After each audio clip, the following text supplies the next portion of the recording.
Hi, I'm Derek McGowan with the McGowan Mortgage Team, and I wanted to talk about FHA versus conventional financing in the 2022 housing market.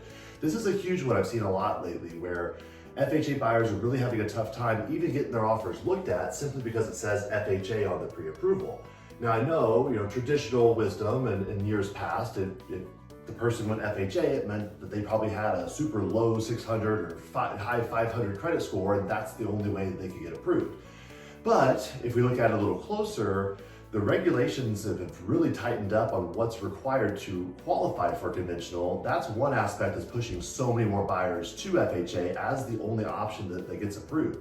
Fannie Mae and Freddie Mac have really tightened up the screws on their approval systems, the DU and LP, the automated underwriting systems. So it used to be, you could get conventional financing all the way down to a 620 credit score, and that technically is still what it shows in their rule book. But that's not the case in the daily interactions that any lenders have. Their automated underwriting system are spitting those out. The lowest qualified credit score that I've seen on a conventional loan since COVID started was 660. And that's really tightened up there. And that was just a one-off scenario. For most people, it's 680 or above. And I've seen quite a few cases, even recently, where we had a 699 credit score. They have plenty of income, the debt to income's not tight, all other things look perfectly fine, and we cannot get it approved.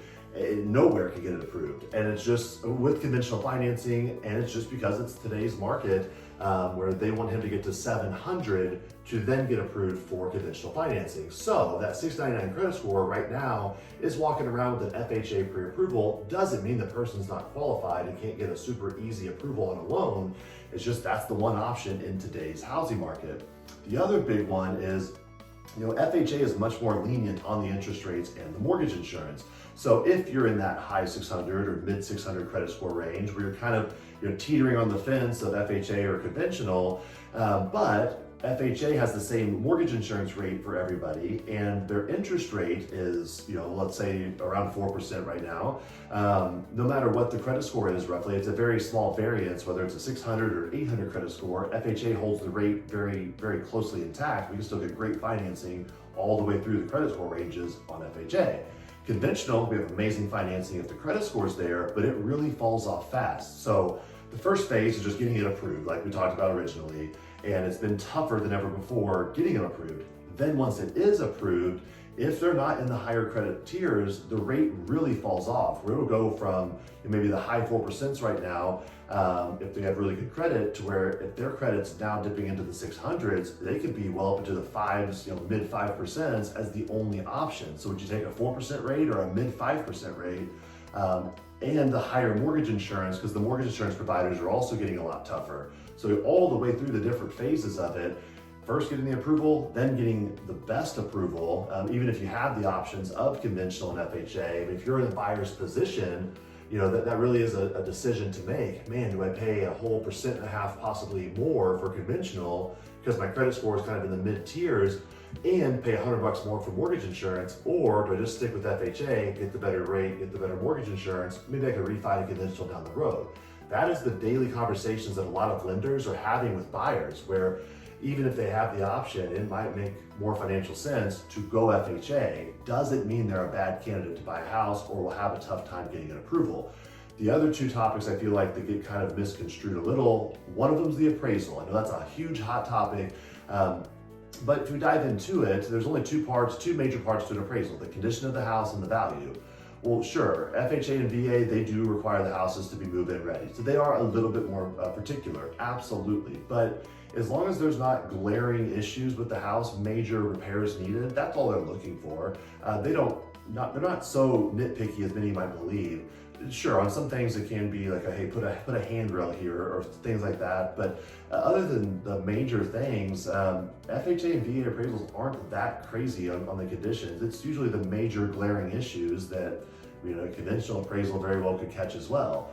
And the value, there's no difference. The appraisers don't have two different grading methods, whether it's an FHA buyer or a conventional buyer, and that changes the value of the home. I know to many that sounds very simple, but I have had those conversations pop up where a possible listing agent might think that, oh, I don't want this appraisal to come in short on value, so I'm not going to take an FHA buyer.